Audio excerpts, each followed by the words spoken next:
I'm Miwa Messer. I'm the producer and host of Poured Over, and it is my great good fortune to be hanging out with Claire Lombardo tonight because not only was that debut novel the most fun we ever had, a bunch of other people's picks. It was also a Discover Great New Writers pick in hardcover in 2019. Yeah, a while ago. Yeah, 2019. Oh my God, it's been a minute. I know. And I remember when I got a copy, and it's not a little book, right? And your editor passed me a copy at lunch, and it was a bound manuscript, so we didn't have cover art. I had your name, and I had the title of the book, and I was like, okay. And I was hooked. Oh, thanks. I was completely hooked. And then I find out, same as it ever was, and you're welcome for that earwig. We're going to talk about that too. Yeah, we can talk. And I knew that was coming. Only this time I had to wait until there was a pretty galley, which was fine. Jacket's great. But we have to start with Julia. Yeah. We have to start with our girl, Julia. Please, yes. Okay. Introduce Julia, please. Yeah. Julia is, when we meet Julia, she is in her 50s. She has a husband who she really likes her back. She has 2 mostly grown children who are doing well. She lives in a really nice house. She has a really nice dog. She has a job that she likes. And then she runs into an 80-year-old woman at the grocery store who she both never expected to see again and actively hoped she'd never see again. And then she starts questioning some of the choices that she's made in her life. She starts to spiral a little bit. How is that?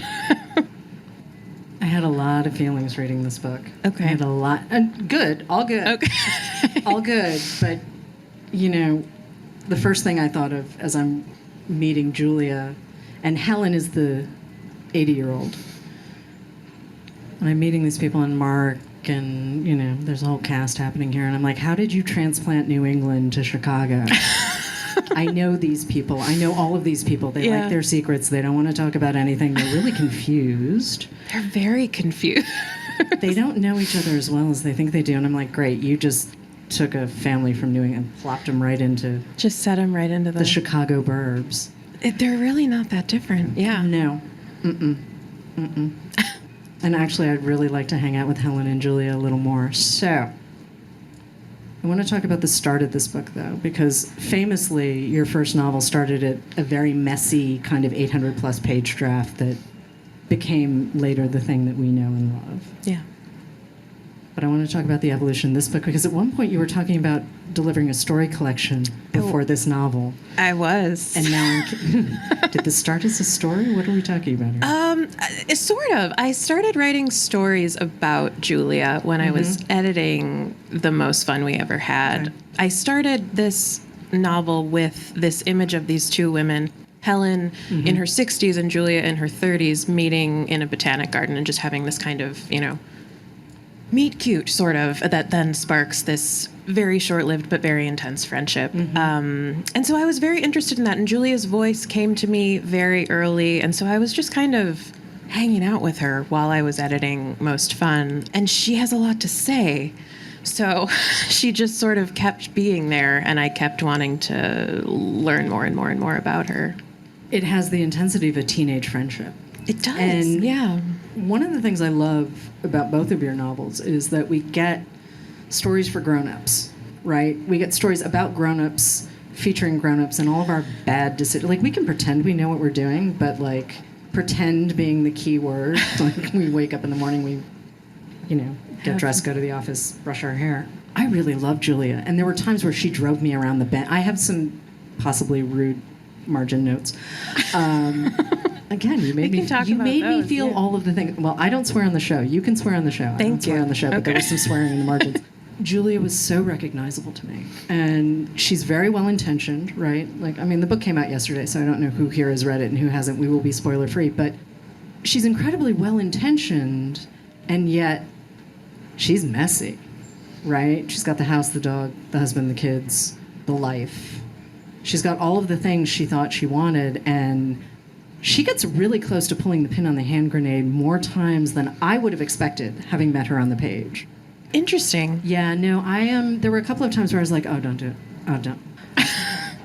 And she did it. She did it. Yeah. What are you doing? But she doesn't quite see herself the way other people see her. She's like, I'm the outsider. I don't know what's going on. I don't know what the rules are. All of this takes so much energy. You are all so much work. And she includes her family in that, and she clearly loves her family. Yeah. And then we get Franny. Oh, yeah. Her husband's college friend, who's like kind of on the surface got it all going on, and then we learn some stuff and maybe not so much. Yeah. But Julia's really kind of prickly and in her own space, right? She is, yeah. Yeah, it's been funny hearing readers talk about Julia because I also love her, and I never didn't love her. Right. But though I did have a hard time being around her sometimes and want to get away from her. But I don't see Julia as being... I mean, Julia is very difficult. Julia does make a lot of decisions that may surprise us, but I don't see her as being this, like, wildly unusual person. No, and not so at it's all. been really strange for me to hear, like, I hated her. I couldn't believe that she did that. And I'm like, really? Like, because I feel like I don't think she's that outlandish. But she is prickly. She doesn't play well with others. And No. I think, listening to what you just said now, I'm thinking, well, those are readers who are bringing more of themselves to this than anything, because we judge mothers and we judge women. And we just, when are we finally going to get to a point where someone can just do what they want to do, right? Like, it's this constant, how do you measure up? How do you measure up? And part of what I love about Julia is she's not willing to play that game. I know. And yet she's a little surprised, though, when stuff bites her. Right. Because she doesn't want to play the game. I mean, it's fun. It is. Like, all happy... what's that line? All happy families are the same, right? Like, not this happy family. Right. You have never met these people before. And I say that thinking, Wendy and Violet have a little bit of Julia, and Julia has a little bit of Wendy and Violet. Yeah, for sure. From The Most Fun We've Ever Had. And the other two sisters, not so much, but the older two, I'm kind of like, oh. She's sort of I think Wendy would try to be friends with Julia, and I think Violet would run away. It's funny. Someone asked me that the other night. I feel like Julia and Wendy would be like too, Really? I feel like they would just clash. I feel like they wouldn't be able to. Fair enough. I don't know. I don't know. We'll find out. Yeah, well, will we? I have a feeling people, once we get more readers, get the book into more readers' hands, because we're taping this 2 days after the book went on sale. So, I mean, we got to get people a chance to catch up with the rest of us, right? Yeah. And I'm curious to see how readers are going to respond, because I do think, too, a lot of folks very recently came to the paperback, The Most Fun We Ever Had. Absolutely. Which is always nice to see. Mm-hmm. And anything that brings people to books is good, as far rising tides, all boats, right? Yeah. And I think because that reading experience is so fresh for some people, and you seem to come in long. That just you have a natural rhythm that's 500 pages. No, keep it, please, just keep it. I mean, I apparently can't help it, so I don't. But you do this thing where you keep the narrative moving. I don't want to say page turner, right? Because that's a phrase that gets overused like mad, right? That's not the phrase we want, but. I read the first 3/4 of this book in a single sitting. Wow. And then I was like, I have to stop for a minute because the dishwasher is not going to turn itself on and I have to live my life. But I really needed to know, there are a couple of different, I don't want to say minor storylines, but there are a couple of different pieces of the story that we're not going to touch in this conversation. Mm-hmm. And I needed to know if I was making the right assumptions about those storylines, like if I knew how they were going to shake out. Okay. And I also really needed to know if Julia was going to be okay with the decisions she was making, because you cut back and forth in time. Mm-hmm. We meet her as she's a teenager. We meet her as she's settling in with her husband. We meet her as a new mom, which is really rough for her. Mm-hmm. And we get this sort of 360-degree picture of a really average woman. Right. She's unremarkable. Yeah. Yeah. And I say that in not a negative way. I think, she's not particularly cinematic. She's a regular person. She's also twice your age. Almost twice your age. She is. So why work in that direction? Why not? I mean, she's got a kid who's 24. She's got a kid who's 17. Yeah. You could have stayed with her when she was in her 30s. I could have, yeah. A very simplistic answer is just that I'm nosy, and once I sort of get to know characters well, I want to know everything about them. Right. And Julia was so much fun to write. I started with her as a 30-something-year-old, which I am, and it came easily to me, but it didn't really come any more easily than writing her in her 50s or writing her as a 7-year-old. But I think once I saw her at this very low point, I just needed to know, was there ever a higher point, and how did she get here? I didn't mean to make the Talking Heads reference. How did I get here? But yeah, I mean, I think that's one of the pleasures of writing fiction for me, is that there aren't any sort of restraints. I just got to go wherever I wanted and open whatever doors I chose to. And she walked through a lot of doors. She did. Walked through a lot of doors. But I love that about her. I love the fact that she's not picture perfect. She's not. Is she aspiring to have a certain kind of life? I don't even think she's that calculated in it. No. I think she just is a little amazed that she has this life. Yeah. She's a little amazed that she's not her mother. Yeah, absolutely. And there were a couple of times where I was like, sweetie, you can stop reacting to your mom all the time. Stop letting her drive. Yeah. Stop letting her drive. But the way you bring that storyline back together, turns out Mom got an arc. Yeah, she did. Mom got a genuine arc. Marshall's very nice. He is. She lucked out. She did. It all worked out for her. You've created this family that's so real with Mark and Ben and Alma and Julia. Not perfect, just real and relatable and messy. And then we start to realize that Mom's here. And I had a moment of, okay, it's Claire, I'm going to trust you. I'm going to follow you. Thank you. But how do you balance story? How do you keep Mom from how do you keep this on Julia? Because there were a couple of points where it could have tipped.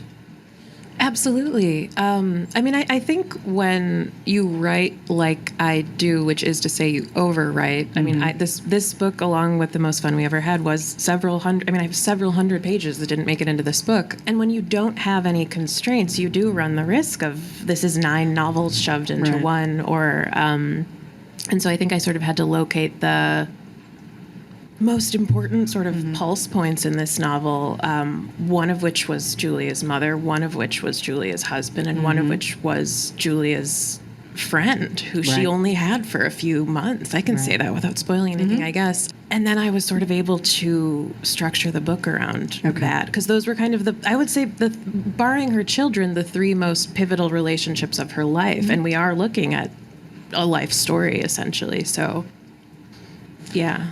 I also really liked Anita. Cool, I'm glad. I really liked Anita, and I have a feeling we're going to get a lot of comments about Anita, but I really liked her. Tell me more about that. Well, I think she doesn't get enough credit for doing the best she can with not a lot. Yeah, I mean, it's very clear. You know who she reminded me of is the mom in The Bee Sting. I haven't read that yet. Okay, sorry.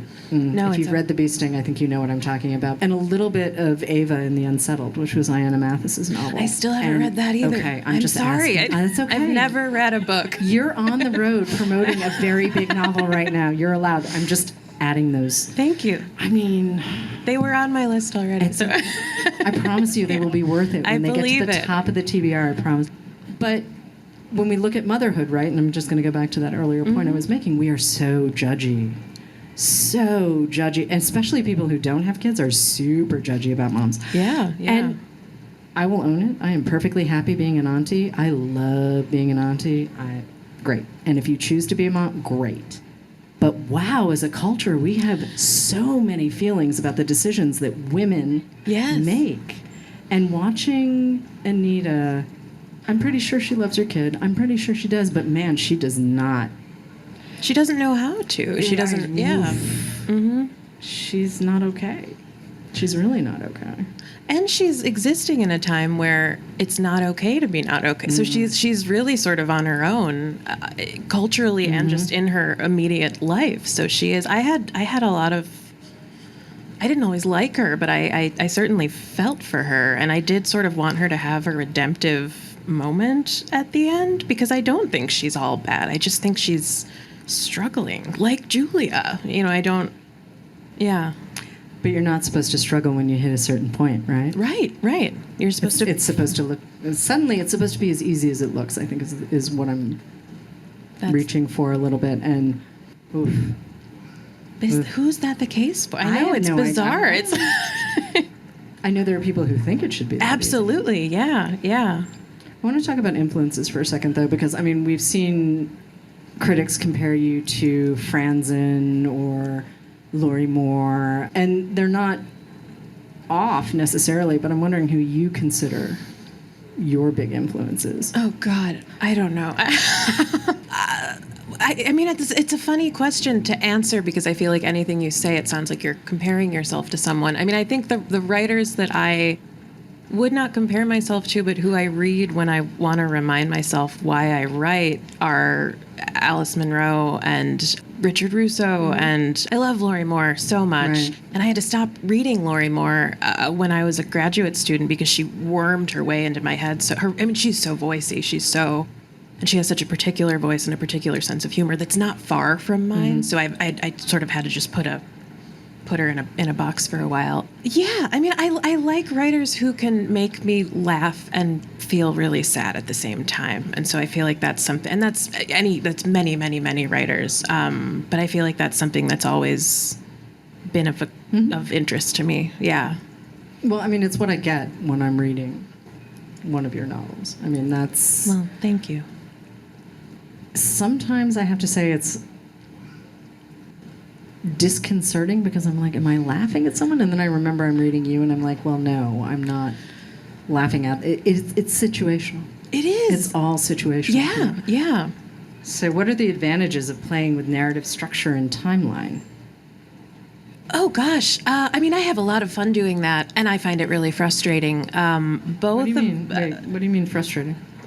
Well, figuring out the sort of right container for a story, figuring out the right way to tell a story that keeps up momentum, figuring out how to move around through time without losing your reader. And I struggled with that in both of my books. And I sort of did it to myself, though, because I also have never written without moving around through time. So I think the advantage is, the more you play around with it, the likelier you are to find the right shape for your story. And so I love it. I also find that, like, jumping through time or space can often just be a way to jog yourself out of a stuck space. Just talking to someone recently, I don't remember who or when, but if you don't know how to end a story, I remember hearing this in graduate school, just do something really weird, introduce a new character or jump 15 years into the future. And it probably won't work, but the not working might help you figure out the path to the...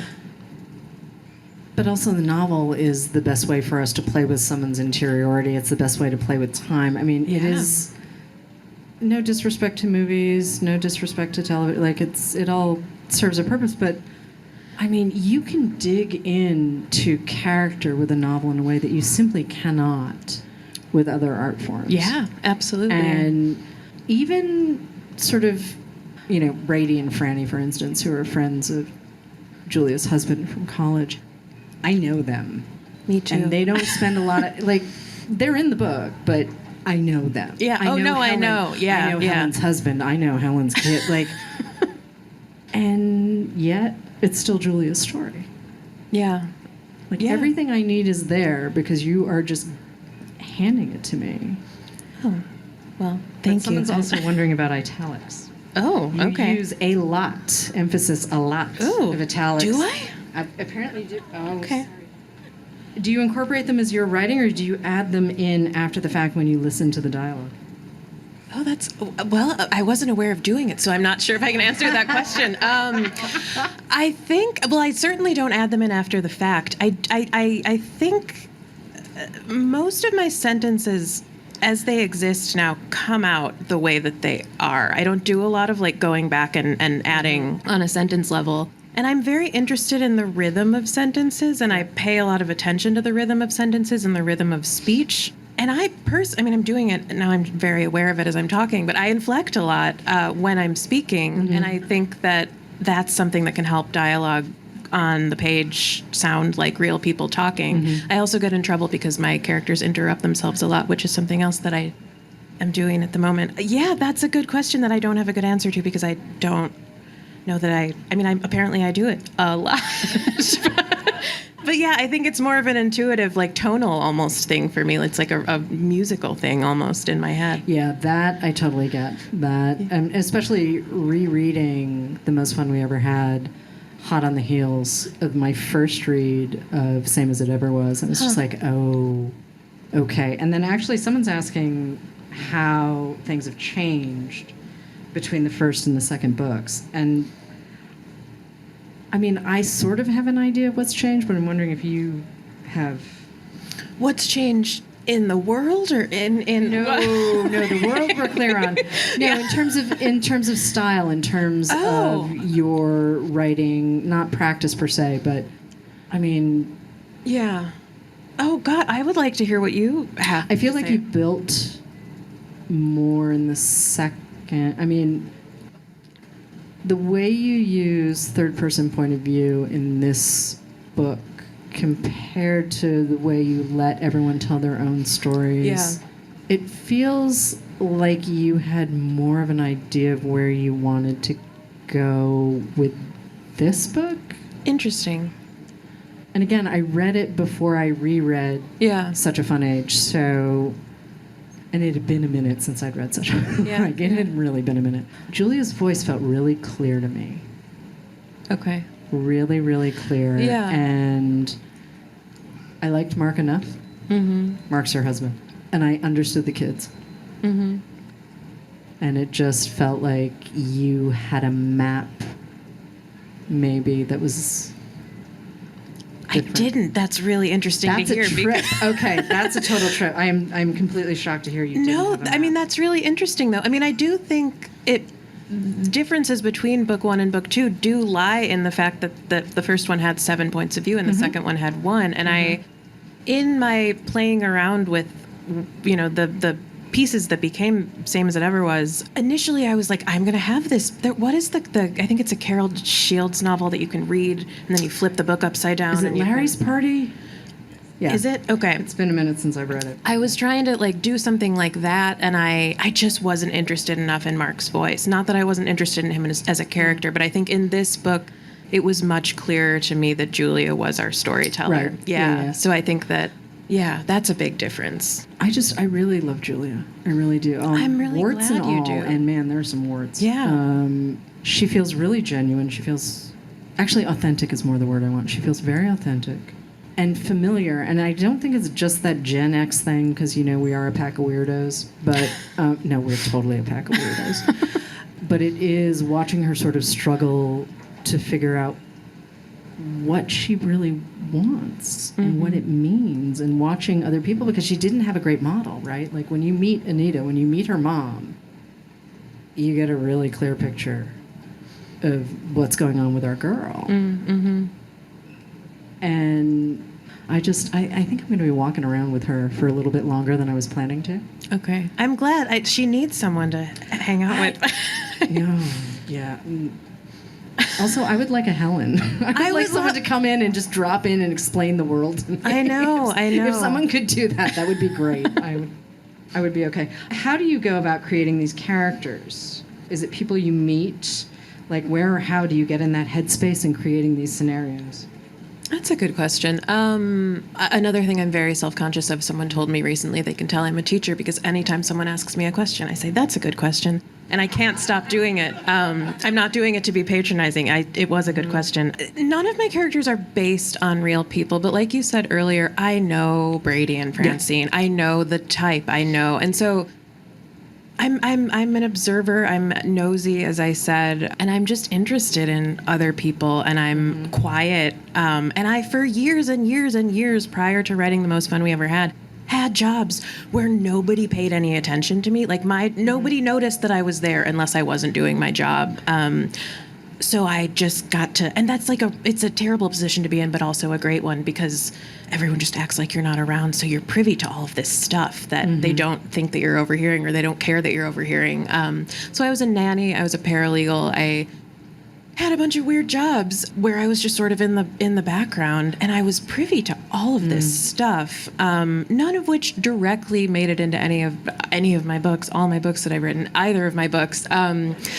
But I think just the act of being that person, who I still very much am, even though I don't have a job like that anymore, is constant fodder for creating people. And I'm just really interested in people, and yeah. But weren't you also the kid in the corner just kind of listening out of one ear while you were reading the book? Yeah, totally. Were you as well? Oh, the adults are fascinating. Right. Man. Like, I just wanted to sit my parents used to throw fabulous parties, and I would sit at the top of the stairs. And it was chaos, and my brother and I would just be like, oh, yeah. Yeah. This is... It's the best. It was a trip. It was a complete trip. But yes, I mean, even now, it's terrible. Me too. It's the worst habit. I mean, I can be at lunch with someone, and I just start, I'm also a magnet for like really weird things happening to me in public. Like, I'll be at a coffee shop and someone will like be on a really terrible like Hinge date, or like a really weird, something really weird is usually happening in the vicinity of me wherever I am. Take your phone off speaker. People, do not have your phone on speaker in the airport. Like, I don't need to know this about you. I will never see you again. Take your phone off speaker. I also don't understand. Well, that's a conversation for another time, but yes. Okay. From the hundreds of pages you cut from the two novels, are there characters or storylines you regret losing?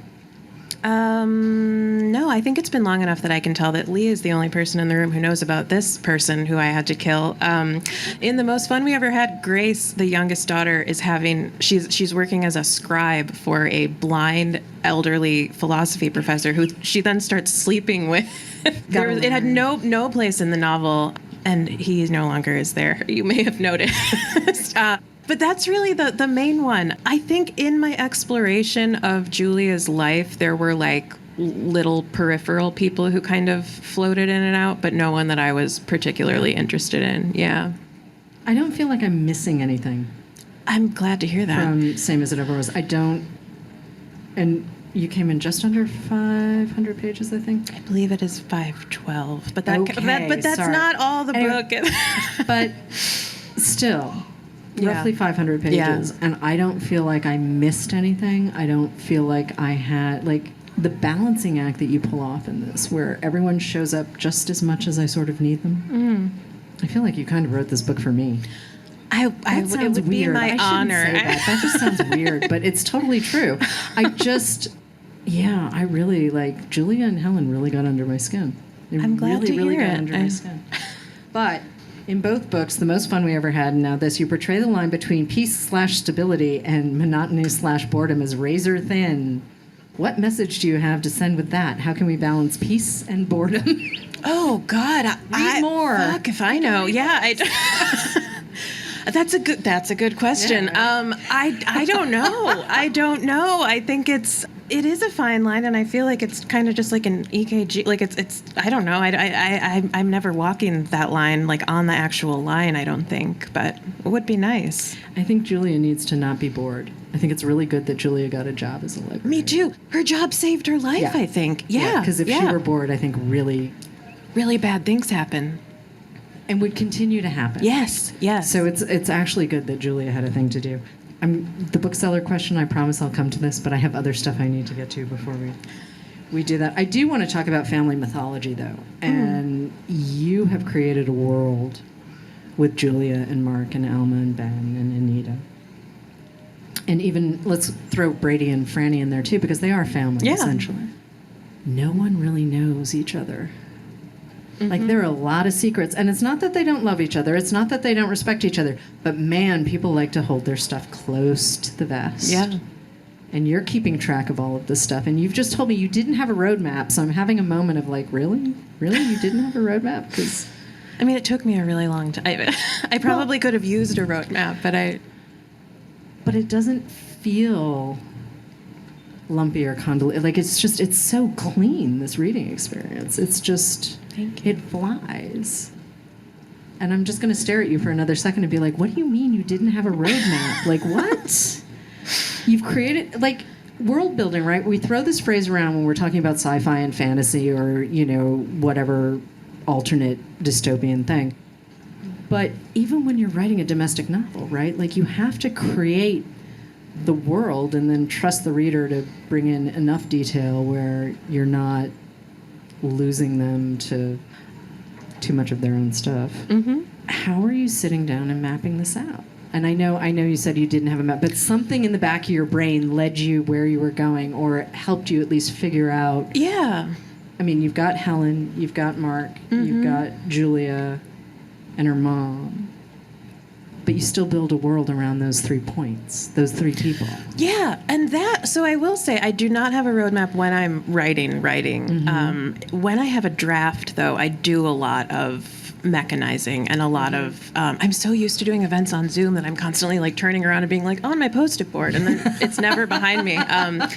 But I have a big post-it board in my office where I do storyboard and I do kind of lay out, and it's a really helpful way. It was very, very helpful with the most fun we ever had because we had 7 points of view and lots of timelines, but you're able to see, are we spending too much time with this character? Are we not spending enough time with this other character? Are we spending too much time in the past and not enough in the present? And it was helpful with this book as well. And it also, once I had a full draft, I was kind of able to see what my preoccupations were. Okay. And it became very clear to me. I mean, I always knew I was sort of obsessed with Helen. And Julia's mom kind of took me by surprise. She was not sort of on my radar at the beginning, but she became important to me. So there is, I mean, I certainly, after the fact, do a lot of... Okay, when did Anita start to take up more space?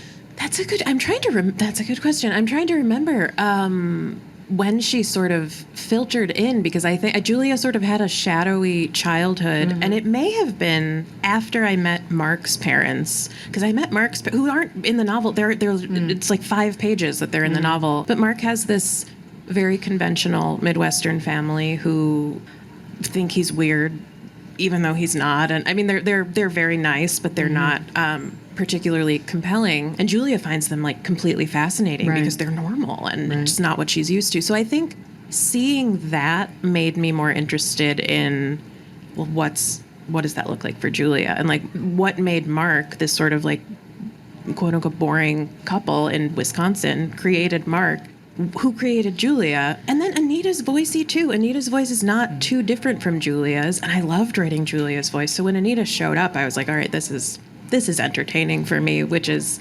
often how I choose what I'm going to work on at any given point. And so she has a lot of bad behavior too. So the two of them they're a match for each other. Yeah. But then you pivot from Anita to Helen, or from Helen to Anita, however you want to look at it. And the idea that Julia can find something maternal in Helen, who honestly didn't strike me as the maternal. I was like, you gave her how many children?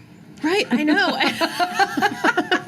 It's like, this is not the person, but Helen's story is pretty great. But yeah, I was expecting her to like have had a story in a past, but like, you know, one kid.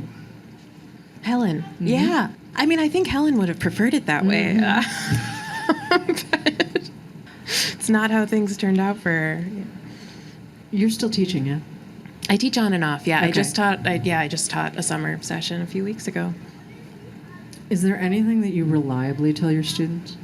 Like, regardless of where they're coming from or what you're working on? I talk to them about point of view more than any. A couple of them are here today. They could attest to this. I talk about it more than anyone ever wants to hear. It's all I ever want to talk about, essentially, is focusing on your point of view, deepening your point of view, letting it tell your story, getting to know your characters. That's sort of my obsession. So letting the dialogue move you forward. Like, every line of the story moves you forward. Yeah, absolutely. Which is harder to do than it sounds. It really is. Yeah. Like, I never felt like, and again, 500 plus pages, right? I never felt like there were wasted words or wasted sentences. And it's easy, you know, when you've got a 200-page novella, right? And you just fly through it and it's great and there's absolutely not a wasted word.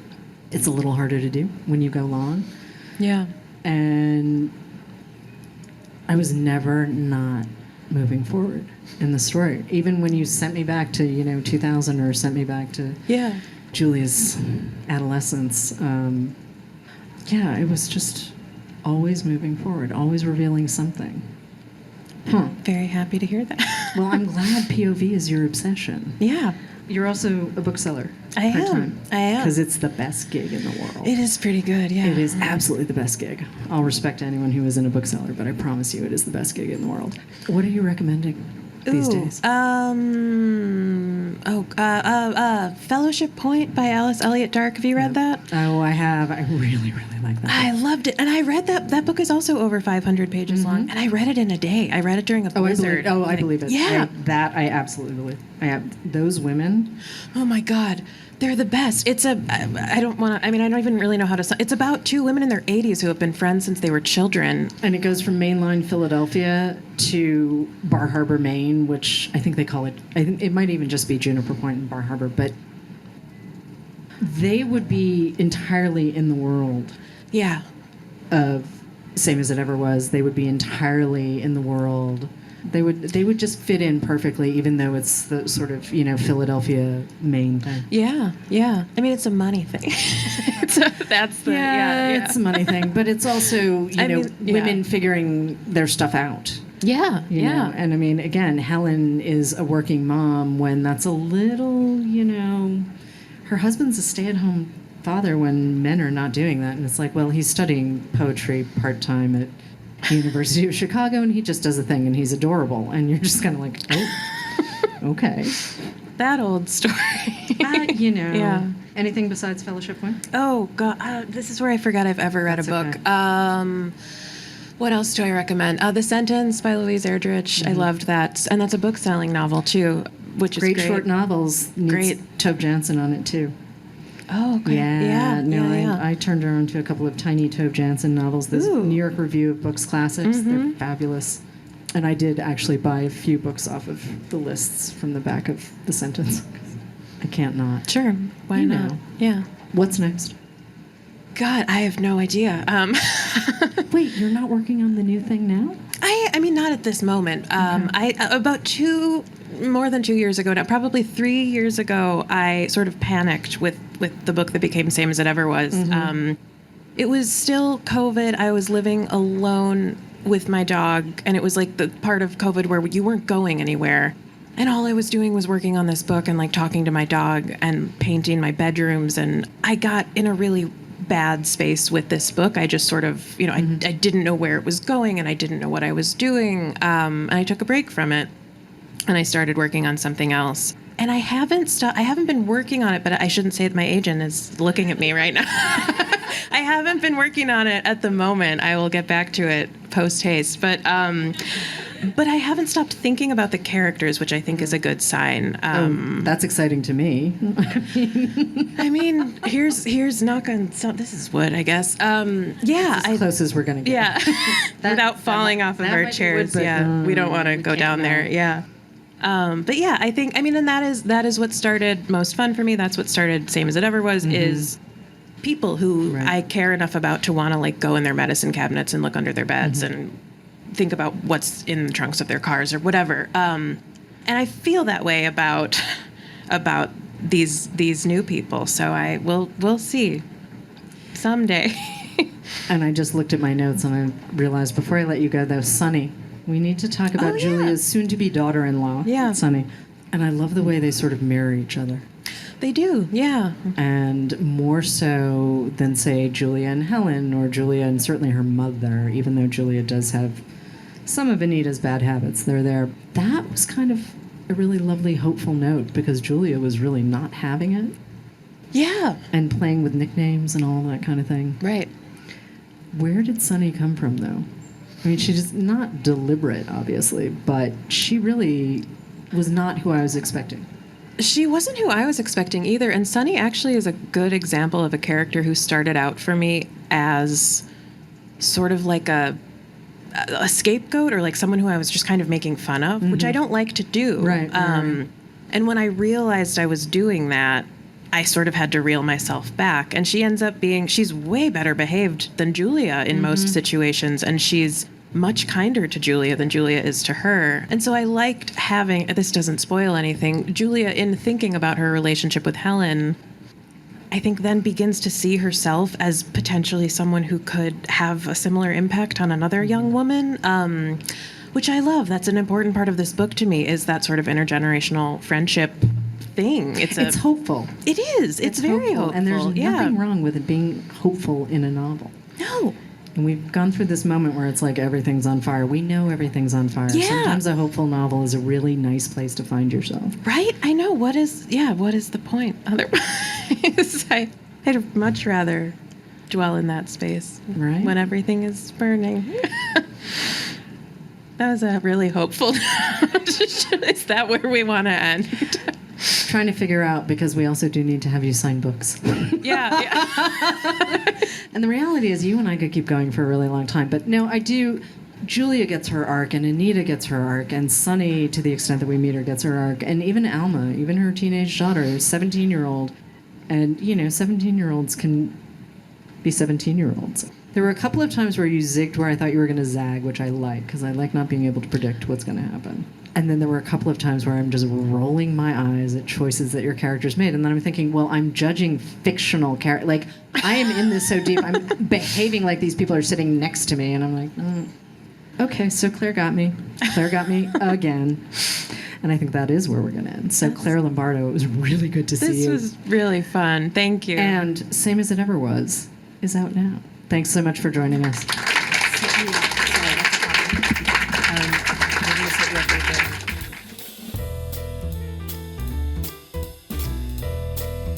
Thank you for listening. Poured Over is a Barnes & Noble production. To help other readers find us, please rate and review the show wherever you listen to podcasts.